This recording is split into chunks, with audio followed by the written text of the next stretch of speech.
Hi, my name is Becca, and this is a video on allergies. Allergies are also known as Type 1 Hypersensitivity. Type 1 hypersensitivity occurs when you have a severe immune response triggered by the antibody Immunoglobin-E, also known as IgE.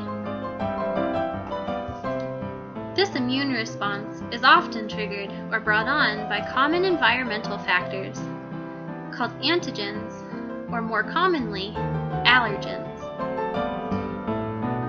Allergens that cause type 1 hypersensitivity can be different from person to person and can include plant pollen, foods such as peanuts, or even pet dander from cats and dogs.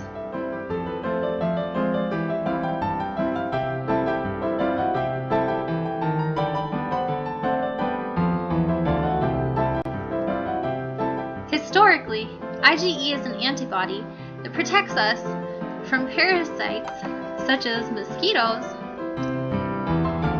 or tapeworms, ringworms, and flatworms. There are many other parasites that it used to protect us from as well.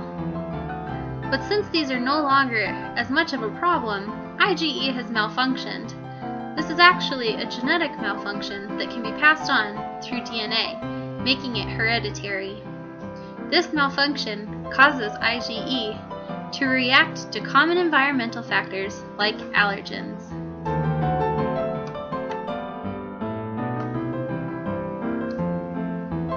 This genetic defect, or hereditary defect, is called atopy. It's the reason your parents can pass down their allergies to you, which causes you to feel pretty bad when you're exposed to the same types of antigens.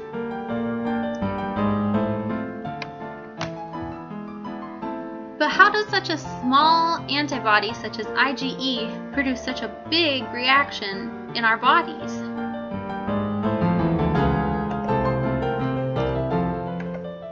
It all starts when our bodies are exposed to the allergens. Our CD4 plus Th2 cells respond to the allergens and cause the B cells to produce excessive amounts of IgE, which are then released into your system. This IgE is in response to allergens such as pollen, food products, or pet dander.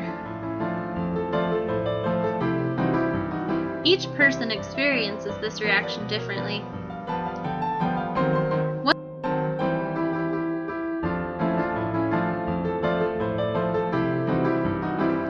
Sensitization.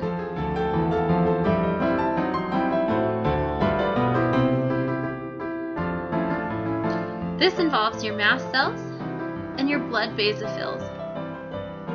These cells are granulocytes, which means they contain several vacuoles full of different chemokines, cytokines, interleukins, and other signaling molecules.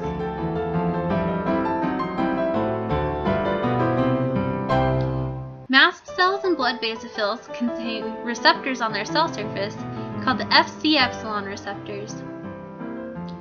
This is where the IgE is able to bind to the cell.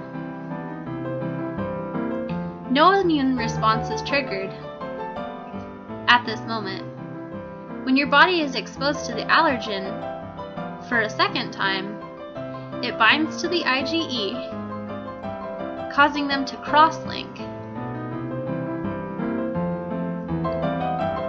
When this occurs, the mast cells and blood basophils release their vacuoles out into your system. This is called degranulation. Degranulation results in releasing histamines, leukotrienes, and prostaglandins into your bloodstream.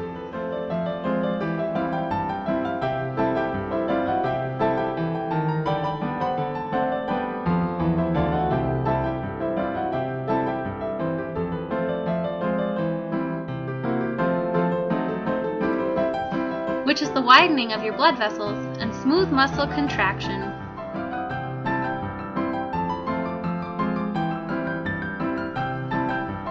Vasodilation can cause severe drops in blood pressure, and smooth muscle contractions contribute to the closing of your throat, which leaves you feeling like you can't breathe. Other symptoms of type 1 hypersensitivity include rashes, hives, burning, itching, and swelling of your face, extremities, and sinuses. Treatments for type 1 hypersensitivity include antihistamines, steroids, or epinephrine.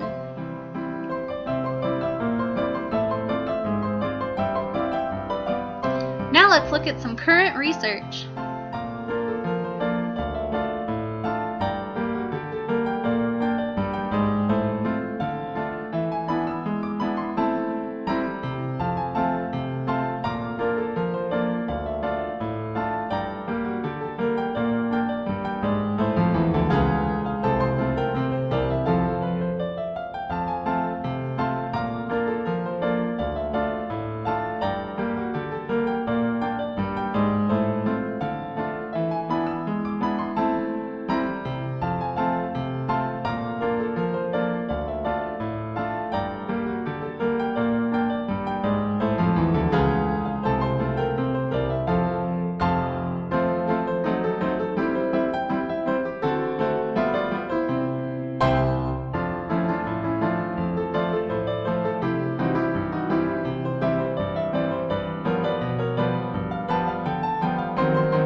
Now let's talk about a certain kind of type 3 hypersensitivity called non-immediate reactions to beta-lactam antibiotics.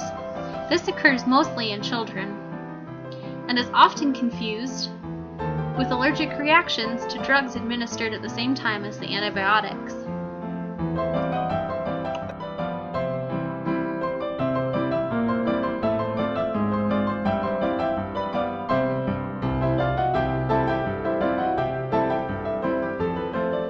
This reaction occurs about an hour after the antibiotics are administered.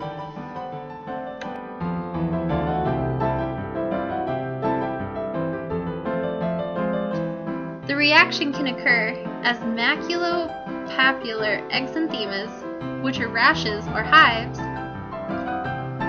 or urticaria angioedema, which means red bumpy skin. If the beta-lactam antibiotics are administered at the same time as any types of drugs,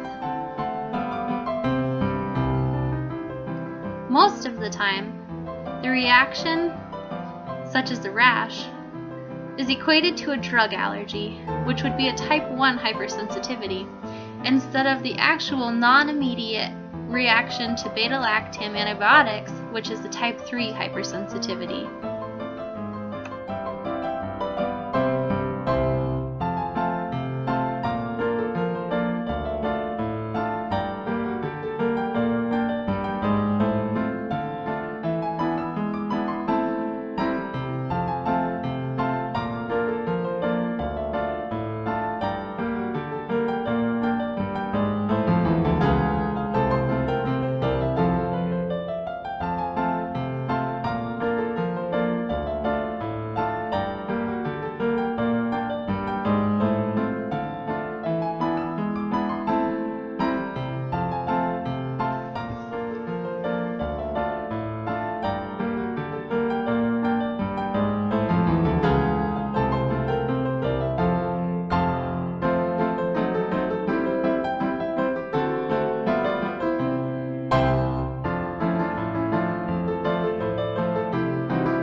type 1 hypersensitivity. Their objective was to detect non-immediate reactions to beta-lactam antibiotics. They tested over 1,000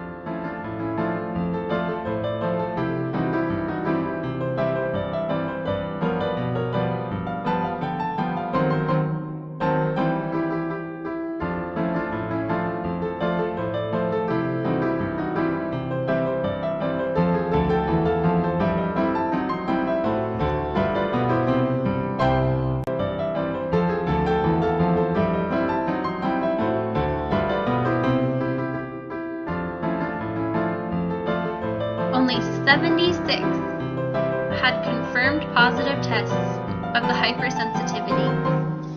57 of them had positive delayed reading intradermal tests. And 19 of the children actually had a sensitivity to